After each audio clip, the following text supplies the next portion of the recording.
Dark observation एक ऐसी psychological skill जिसे अगर तुमने मास्टर कर लिया तो तुम किसी का भी माइंड रीड कर सकते हो। किसी का भी झूठ पकड़ना तुम्हारे लिए बाएं हाथ का खेल बन जाएगा। और सबसे मेन बात, लोग तुम्हें हर रोज जाने अनजाना में मैनिपुलेट करते हैं, पर अगर तुमने डार्क ऑब्जर्वेशन को मास्टर कर लिया तो कोई तुम्हें मैनिपुलेट तक नहीं कर सकेगा। पर याद रखना, आधा अधूरा ज्ञान हानिकारक होता है। इस ट्रिक को अगर सही से यूज नहीं किया तो तुम खुद मैनिपुलेटर के जाल में फंस सकते हो। इसीलिए इस वीडियो में मैं जो कुछ भी बताने वाला हूं उसे ध्यान से सुनना और ठीक से समझना। The first step of observation, किसी इंसान का नॉर्मल बिहेवियर ऑब्जर्व करो। फॉर एग्जाम्पल, नॉर्मली वो कैसे बोलता है, नेचुरली कैसे रिएक्ट करता है, कैसे आई कांटेक्ट करता है। अभी मेन काम, अगर बाद में उसका बिहेवियर सडनली चेंज हो जाए तो समझ लेना दाल में जरूर कुछ काला है। फॉर एग्जाम्पल, कोई इंसान नॉर्मली कॉन्फिडेंट के साथ फ्लुएंटली बात करता है, पर किसी कॉन्वर्सेशन में सडनली वो स्लो हो गया, मतलब वो कुछ छुपा रहा है।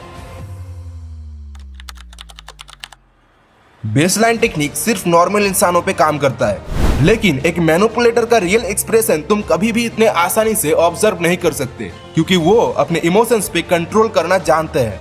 इसीलिए अगर तुम्हें उनके माइंड में क्या चल रहा है वो समझना है तो उनके माइक्रो एक्सप्रेशंस को ऑब्जर्व करो। उनके फेस रिएक्शंस के बीच में आने वाले छोटे छोटे सडन रिएक्शंस को ऑब्जर्व करो। फॉर एग्जाम्पल, कोई तुमसे स्माइल फेस के साथ बहुत ही अच्छे से बात कर रहा है, पर सडनली उसके फेस में एक सेकंड के लिए कोई डर दिखा या वो सरप्राइज हो गया। तुम्हें बस उस रिएक्शन को पकड़ना है और गेम तुम्हारा। बॉडी लैंग्वेज एक ऐसी चीज जिसे हर कोई छुपा नहीं पाता। इसीलिए कोई मुंह से कुछ भी बोले, पर उसका बॉडी लैंग्वेज, उसका पोस्चर, उसका सच सामने ला ही देता है। अगर किसी का बॉडी लैंग्वेज उसके बातों से मैच नहीं कर रहा तो समझ लेना वो तुमसे कुछ छुपा रहा है। फॉर एग्जाम्पल, कोई बोल रहा है मैं बिल्कुल ठीक हूं, पर उसके मुंह पे सैडनेस, उसके कंधे झुकी हुई और उसका मुंह उतरा हुआ है। बाकी तुम समझदार हो।